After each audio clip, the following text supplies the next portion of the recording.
So a big change to the Social Security system happened on January 5th.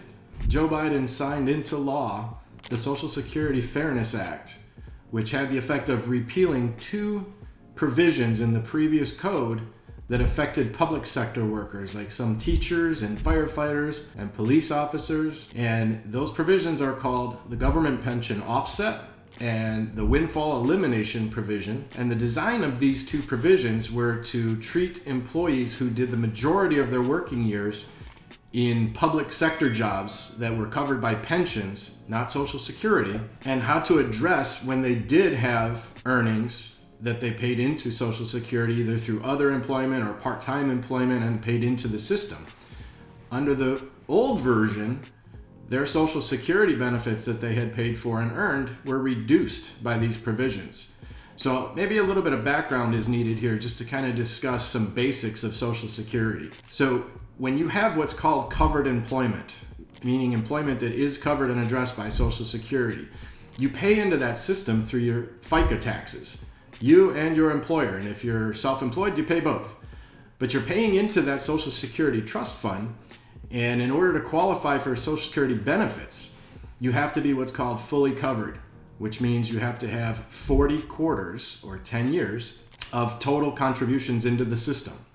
Once you're fully covered, your benefit that you can take either at age 62 early, your full retirement age based on what year you were born, typically around 67 right now, and then the latest delay, which is age 70. So how you determine your benefits is what's called your primary insurance amount, or PIA.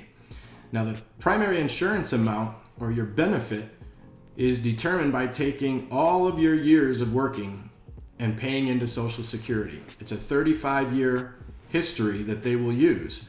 And each year you have employment, you pay into the system, that counts as 1 year or 4 quarters. So how they determine your benefit is they average your 35 best years. So across that, and the earlier earnings are indexed for inflation so that the earnings that you made in the 70s are adjusted up to reflect more accurate buying power in today's world. So they index those earnings. They take the 35 best years of earnings. So if you had more than 35, the lowest ones drop off. If you had less than 35 years, they fill it in with zeros. So once they do that, you take that total average indexed income divided by 12 monthly, and then divided by 420, which is 35 years of 12 months. That gives you an average index of monthly earnings.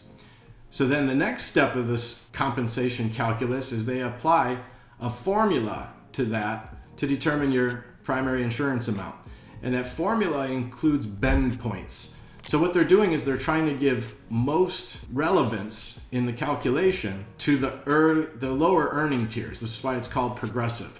So in 2025 numbers, the first $1,115 of your average indexed monthly earnings is given a 90% factor. So you multiply that 1,115 times 0.9. That gives you one factor. The next bend point is 32% of your earnings between the $1,116 all the way up to $6,721. So that calculation gets a 32% factor added to it. So that creates the second part of your benefit. And the third part of your benefit is above income in that average index monthly earnings number, above $6,721 per month, and that's given a 15% factor. So that number times 0.15. Those three factors combine into what's known as your primary insurance amount, or your benefit amount. So what has changed? Well, for the workers that have had public sector jobs, and this is mostly policemen, firefighters, teachers, the bulk of their career has been spent in retirement systems where they're not paying into Social Security, they're paying into some public sector retirement fund. But then again, the rub comes when they have other outside employment, either in outside years, previous years, following those years, or even self-employed income throughout. The difference is, in that formula that I just gave you, the first tier, or the most important factor, the 90% factor on that first 1,115, can be lowered to all the way down to 40%.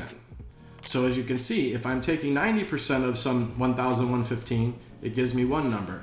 If I get to 40% of that same number, it's about a 55% reduction. So the idea there, the thought process was, they didn't want to see double dipping. So double dipping means, you've got a pension from other sources, but then you also have Social Security. So it was seen as, it's a greedy double dipping thing. So if somebody has a pension outside of Social Security, then when we do give them Social Security, we should reduce it. And the government pension offset is for the survivors, the spouse, the widow, the widower, the children. So those are for survivor benefits. So the workers' benefits are adjusted under the windfall elimination provision, and the subsequent survivor benefits or beneficiary benefits, those are reduced under the government pension offset program.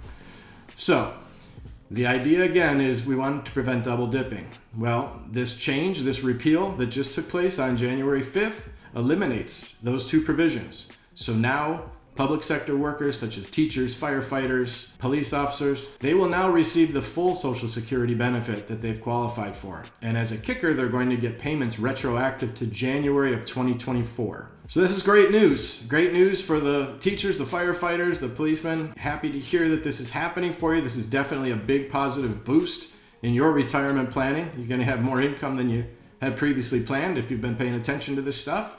If not, this is your wake-up call. You just got a gift, and I don't think it could happen to a better group of people. So for those who do follow that mantra of double dipping and think that this is unfair, I would just remind you that the funding sources for the other pension programs, whether it's the teacher's benefit or the police or the firefighter, those benefits do not come from the Social Security Trust Fund. So they come from the outside pension source. So I don't see why we would want to call this double dipping. I see this as good news. On a balance, they do say that this could potentially cause the Social Security Trust Fund to run out of money sooner. So the impact of that is a function of how they choose to fix that problem. Because this problem's never the problem. It's what they do about the problem. That's the problem.